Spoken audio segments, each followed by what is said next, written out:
Free now. Philadelphia, like most big cities, is in a crisis of teenage gunfire. So far this year, 128 children have been shot, at least 18 killed. More and more prosecutors say social media is either playing a role or providing key evidence, from threats online to the reality of gunfire. Nigga doing all that trolling, he got hit. Rolling F about the zip. Young boy out west, try to rain, he got hit. Her 8-year-old son shot out of nowhere.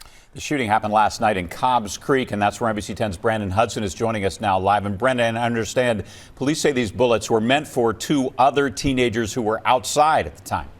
EBK, everybody K, 1500K, WSMK, 1400K. Play your lane, 600K. I let 9 off the pound and bung that bitch like it's a Nina. Put a 30 in that 17, a hole inside my beater. Dumbass was in the wrong place, this dumbass got deleted. Double S, it ain't alright, but I still smoke on my be chiefin'.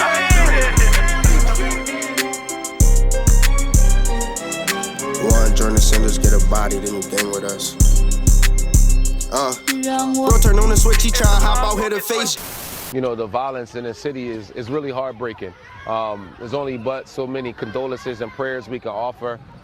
You know, at some point, we have to see a change in culture, a change in behavior.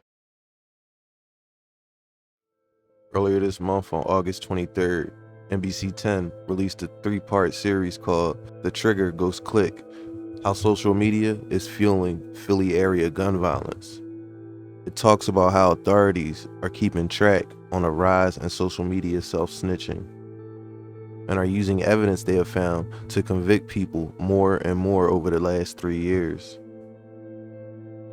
They talked about how people somehow haven't caught on yet that you're leaving a trail of breadcrumbs when you talk about or even record crimes you were involved in and know about. This was impossible with the technology 20 years ago, but this generation has grown up alongside social media, and society has seen devastating effects. I heard boom booms. November 2018, West Philadelphia. Right here, right here. Gunfire tore up this block as an 8-year-old boy was hit by a stray bullet. Jacqueline, investigators are working to confirm if the victims were chased by the shooter or shooters. This shooting has not only victims' families scared, but their neighbors too. Bullets hit this black car behind me, which is right outside a state representative's office, someone who is working to serve this community. Right here, right here. 5 bullet holes on Takia Harrison's house. 5 reasons her 8-year-old son won't return home. 1 bullet grazed the young boy's face last night. Gunfire erupted while he played in the living room. I ducked my kids, grabbed my son because I seen blood, picked him back up. Mom, I was hit, I was hit, I was hit. I don't want to die. Philadelphia police say the 2nd grader was an innocent bystander in a shooting which targeted a 15 and 16-year-old. All 3 victims will survive, but parents on Ludlow Street are anxious. The police say it's possible a social media beef led to last night's shooting. It's been almost 5 years now. The bullet holes are still here, but the shooter, Deshaun Packer, is now in prison.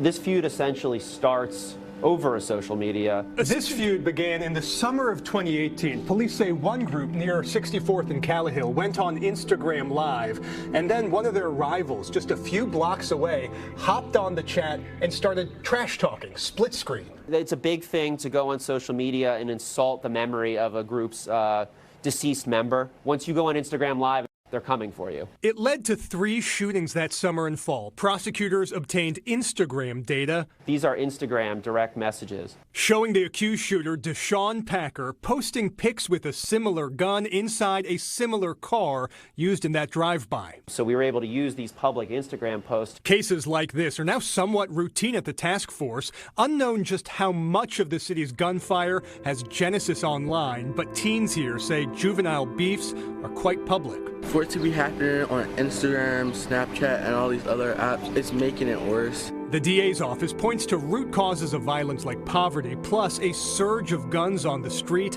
and now daily disputes are happening at the speed of apps. In the article, it says, in a recent conversation with NBC 10, Assistant District Attorney Palmer detailed how his office has investigated a recent case, explaining how social media can be used as a way for those who plan to commit violence to strategize before a planned crime or to regroup after one.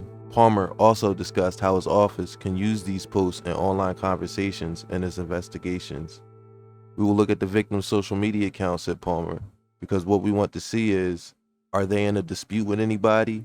Are there any direct messages in their Instagram accounts where they are in an argument with somebody in the days leading up to the shooting? Have they been posting anything publicly where they are coming after a certain group? Have they insulted anybody in their public post? Anything like that, just looking for any sort of motive. Palmer shared evidence pulled from a direct Instagram message in a case involving a 22-year-old Deshaun Packer who was convicted at trial and is serving 10 to 20 years in prison for attempted murder and other charges. Packer's social media activity helped put him there. This post was used as evidence to help convict Packer. Then, the article takes an unexpected turn. It starts to get specific with identifying some of the underground stuff that most people don't know is happening. They talk about the culture of encouragement and incitement. While reading this, I'm like, okay, I've never seen the news talk about specifics very much. They allude to rappers and people who encourage and cheerlead the violence, but rarely do they mention rappers' names unless they have been killed. So I thought this should be interesting. I'm sure they're going to talk about those pages that keep score and encourage the groups to get back. Tracking feuds between rival gangs, pointing fingers at potential shooters after a homicide, and sharing details of the harsh realities of those who live their lives with a finger perpetually on the trigger. It has all become something of a cottage industry online. In many cases involving gang crime and social media, drill music may be involved as well. Then they go on to talk about how drill music started in Chicago. Drill music is a subgenre of hip-hop that originated in Chicago in the early 2010s before moving to other cities across the United States as well as the United Kingdom. Okay, we know that. Okay, common knowledge at this point, but I'm sure they'll get deeper. Breaking down the beefs involved in drill music has become popular subject matter on the internet. On YouTube, you can find channels like Say Cheese TV that shares interviews with drill rappers, or the Philadelphia-focused American Confidential, which attempts to provide context to violence in the city streets. Okay, I thought we were talking about the problem here, but I'm sure they'll talk about the real problem next. It's also something of an open secret that depictions and discussions of gang violence often appear on online communities, such as Reddit's Philly Wiki. What the fuck? That particular Reddit section, known in the site's parlance as a subreddit, has nearly 70,000 members and hundreds are active on the forum at any given time. According to Philly ADA Palmer, users there generally know about activity of different gangs throughout the city. Quote, they seem to have good knowledge generally of the feuds and who's involved and what groups are and who's fighting who, he said. No the fuck they don't. Most people who know what's going on are not on Reddit. That's not to say that people in the know aren't there, but in the scale of the things this article is talking about, the news could have brought up why this subreddit exists in the first place. 90% of the info on there is false, but let's see what they say the issue is. Palmer warned, however, in terms of who is actually responsible for certain incidents, the post on Reddit probably doesn't meet the standard that responsible journalists would find reliable. It's important to note that hip-hop music, which historically has been scapegoated for urban gun violence, isn't necessarily tied to crime in the city. It's weird that I find it weird that they mention that, but find it necessary to bring up this subreddit. It's just another subreddit among the hundreds of thousands of different subjects on Reddit. I don't think this subreddit violates any terms of service or anything about Reddit. It has heavy moderation, so I just don't understand what the link they're trying to make here is. But let's see what they have. I might be jumping the gun. Let's see what else they have to say. Any rapper knows that, for example, if you say you want to kill somebody, it doesn't mean you're actually going to do it. Then they link the Eminem song Criminal. Good example there. Gun violence in major cities has also been an issue decades before drill music emerged on the music scene. So basically, they're saying the subreddit is gossip, so why are you even mentioning it? Then they go on to mention the death of Sadiq Dove, or Deek Loco. Here's what they had to say. Sadiq Dove was an 18-year-old rapper who claimed an association with a South Philadelphia street gang. He was gunned down in a July 2023 ambush at the corner of 17th and Christian Street. In his own music, he admitted that he was involved in a long-running feud between rival gangs. The Philadelphia Inquirer reported such gun violence between groups in the city. Then they linked to an old-ass article about shit from 2015.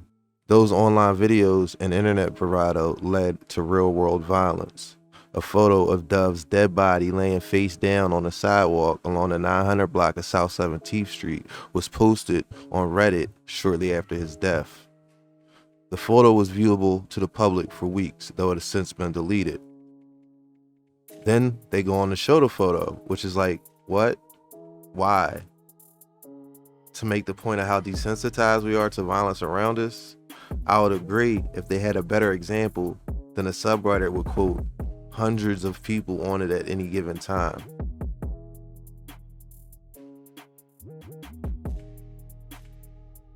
Like I said, the article then shows the picture that they are complaining about. Then they go to the comments. They completely skip the first comment complaining about the image. Then they go to point out someone's comment speculating how many people Sadiq killed. Then they ignore the following 3 comments that was condemning that first comment. And that's part of my point. If you go on that subreddit right now, most posts attempting to glorify any aspect of this culture usually get shredded in the comments. Now, there is some clown shit posted on there and clown comments and people and all that.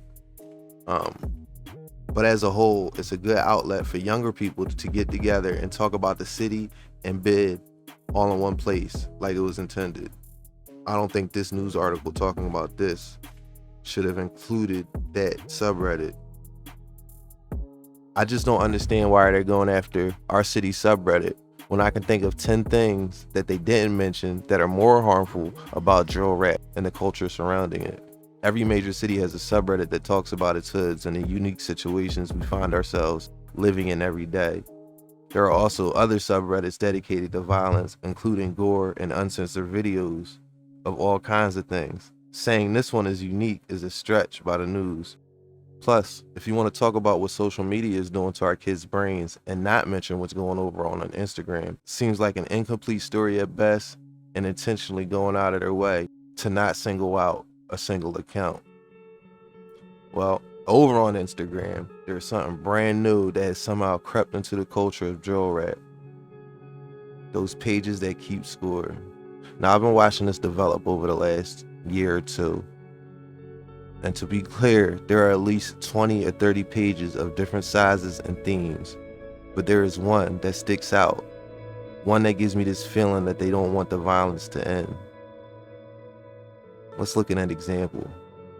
This Instagram page has 21,000 followers. And before I start this rant, I want people to understand, I don't want this page taken down. Whoever runs this page should have the freedom of speech to post whatever he or she wants to. But, I mean, if we're talking about the problem with drill rap culture, why would you leave out all of the bullshit on Instagram? I don't mind trolling and bidding. But when you start to incite, that's my line. This page isn't unique. I can't make that clear enough. So this page started out pretty much as a troll page, and you could tell by the theme of the page that this person is not involved in anything. They are fans of this music and drill culture. They think this is entertainment. That says a lot more about desensitization than any subreddit. Lean Grave Pissed On by Ari Ave. First, why the fuck would you post this? Second, that's not Liam's grave. That's a teddy bear memorial. And even if this was his grave, what purpose is there to post this other than to incite? And once again, this page isn't unique on Instagram. I would have no problem if this page posted this with no caption or even a caption condemning it. I'm not trying to hide the reality of what's happening in our city. What I don't like is encouraging these groups to retaliate against each other. Some might argue that that's what I do on this channel. I disagree. But if someone could show me how me going over and documenting things that have been posted by other people and disavowing the behavior is wrong, I'm willing to hear those arguments. The only argument I've heard so far that gives me pause is when people say that I'm profiting off the deaths of these individuals. Here's the reality. I care about my city and want this culture of violence to come down dramatically. I'm not under some illusion that I'm going to save the city or change the culture with one of these videos. But I feel the more exposure on the bullshit, the more pressure there is to end it. Because if no one speaks negatively about drill rap and just ignored it or show indifference towards it, like I did for the first 3 years, all you have is the drill rap and its fans. People have to know that most of us aren't okay with this. But to criticize it, you have to know it. I've never been a drill rapper or even a rapper for that matter. But I know what being on both sides of that gun is like. I know them cold nights on State Road, regretting your mistakes. So, it's fair to criticize my channel, but the stuff that goes on this Instagram page is on another level. The tortures have yet to get back for Chucky after he was demolished by WSM at the end of last season and forced to retire. Were the tortures win a game against WSM this playoffs? Cinder's Projects gave up 30 points in the first quarter of their game against the 7th Street Clappers CCK. They just came back and dropped multiple threes, leaving Clappers with 3 injuries in less than an hour. If that post made no sense, it's because it's gibberish. It's intended to be a part of this lore or world they made up in their head. It's the theme of the page. These are the quote pages you hear rapper mentions from time to time in lives. It has to be a teenager running this account. With not much time on her hands, drill rap has become entertainment to them. That's the only way to explain it. If this is an adult with a fully developed brain, then this individual actually might be sick in the head or a little thrown off. There is no way to watch death after death and cheer it on and then go live a normal life. Unless there's something I'm missing. G12 Zai was shot in his right hand last night. In my eyes, a post like this is perfectly acceptable, as they simply stated what happened, no commentary or incitement. Look, like I said, this individual has the right to post whatever they want, but I have the right to criticize it. I can be here all day showing you the crazy, federal, self-hating, gun violence perpetuating shit that this page posts, but it's not about that one page. It's about the culture, the desensitization, the encouragement, the casual disregard for the state of the place you call home. And this page, once again, isn't the only one. Anyway, article goes on. A dead body popping up in your feed, being called out or insulted online, and constantly reading threads full of threats, boasts, and put downs. What impact might the exposure of this type of social media activity on a daily basis have on the audience that consumes it? Assistant District Attorney Palmer said he worries that the prominent criminal activity and threatening boasts on social media, especially in the case of young people, can lead to further acts of violence. It's one thing to privately do this to somebody, said Palmer, but to do it as something that can be seen so publicly embarrassing, often in the eyes of these groups, demands a response. They also talk about the physiological effect all of this is having on the young minds.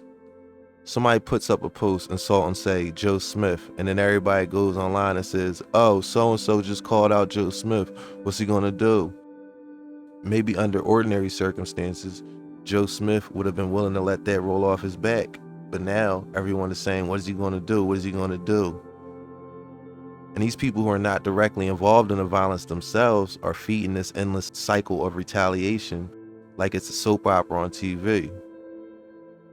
Unlike in the past, Threats online live in the public square rather than being widespread in a school hallway or in passing, according to Dr. Nicole Machinsky, psychologist and executive director at Dr. Robin Lowy and Associates.